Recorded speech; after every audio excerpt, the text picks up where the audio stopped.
Hey Pizza Boy, thanks for your video response. Answering your questions is going to be difficult because they're pretty broad and had a lot of implications in and of themselves.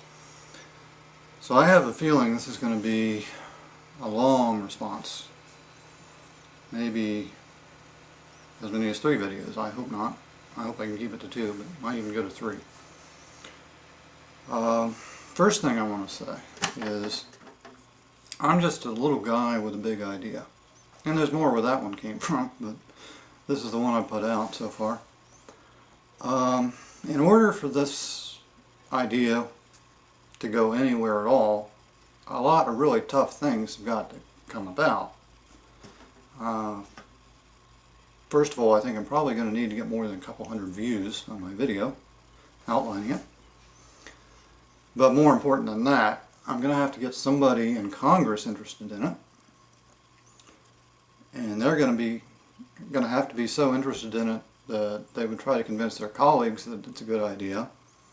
And then they would have to take it into a committee and bring the issue up. The committee would have to appoint a commission to study the problem for probably 18 months, 2 years. The commission would have to report back with recommendations.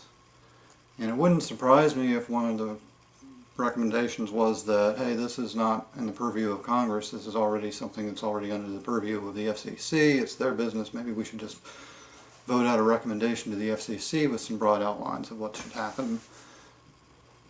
Failing that, let's say they actually come back with some draft legislation for the committee to work on, then the committee would have to hammer that out and come to a final bill. That would have to be voted out of committee.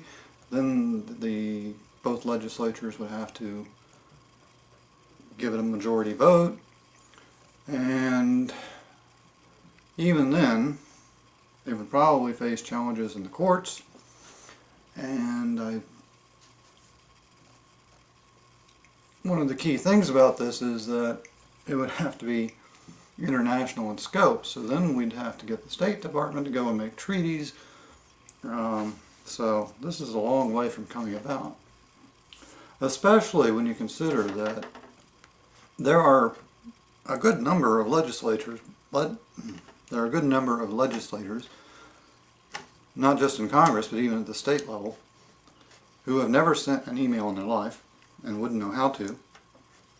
There are a lot more who have actually managed to send their own email, know how to send and receive an email, and are very proud of their technological prowess.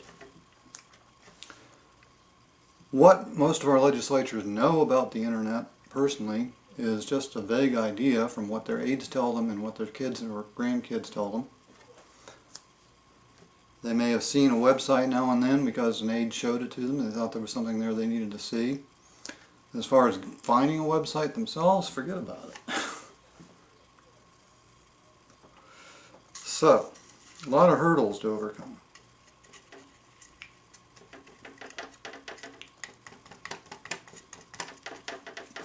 The other thing I want to say is I wasn't really that specific other than the main points. And there's a reason for that, because of all that process I was telling you about that would have to be gone through. Anything that I was to come up with in terms of specific ways in which this was going to come about would get steamrolled in that process. So there's really no point. I just want to stick to the basic outlines, which I know are technologically possible. I don't know what the best way to implement them is. I try to keep it simple.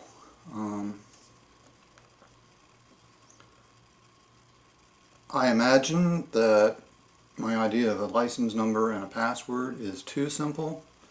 A license number, the password can be overcome through brute force computing.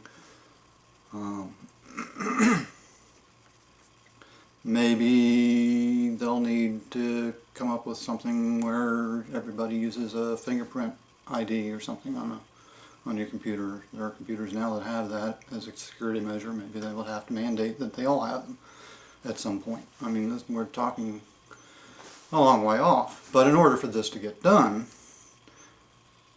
a long way off, it has to start sooner, if you see what I'm saying.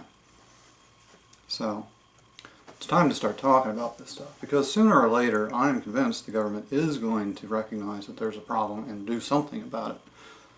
I think the idea I've come up with in its broadest sense is about as un-draconian as you can get. So, on to some of the things you asked about. As far as I see it, there are three main categories of things. The easiest one to address is the question of it getting bypassed technologically. Hackers, particularly evil hackers, are not as accomplished as you would be led to think from rumor and television and movies. Back in the early days of the internet, when there was very low security, yeah, even I managed to break into some sites back in the 90s, but those days are past. And the key thing here is the fact that the ISP is going to be the gatekeeper. I made this analogy with the tag in a car for a couple of reasons. One being that it was the genesis of the idea, thinking about anonymity and how to address anonymity while still maintaining a level of anonymity. I was thinking about, the tag that's on your car, and I wanted to get across to people. This being the second reason, I wanted to get across to people the idea that they already compromise their anonymity every day that they drive a car on a public highway. They have that license tag on their car, and I really meant my idea to be more in line with the license tag in a car than your driver's license. But really, analogies only go so far. And there are as many differences in the concept as there are similarities. So in some senses, yes, it would be like your driver's license, because it would not be on your computer that you have a license, it would be on you that you have a license. It would identify you as a person, not your equipment. On the other hand,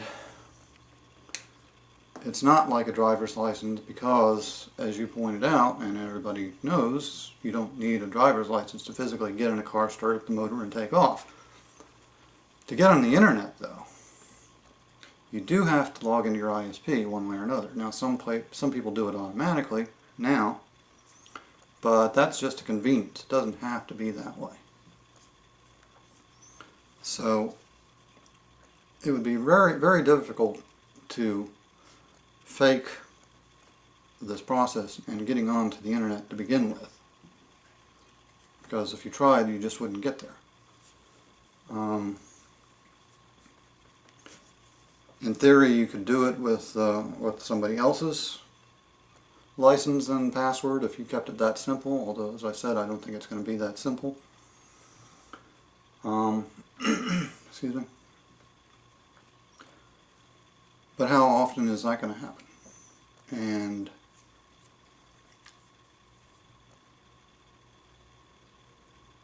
understand that with this process in place, it's going to be, going back to the analogy, it's going to be like getting on the highway and driving like an idiot.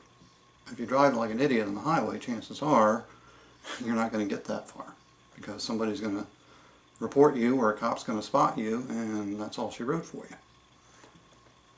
With this now that's because, of course, most people on the highway are sane and obey the law. You stick out like a sore thumb if you act like an idiot. Same thing on the internet. If everybody is behaving themselves and using it responsibly, the idiots are going to stick out like sore thumbs. They're going to draw attention to themselves.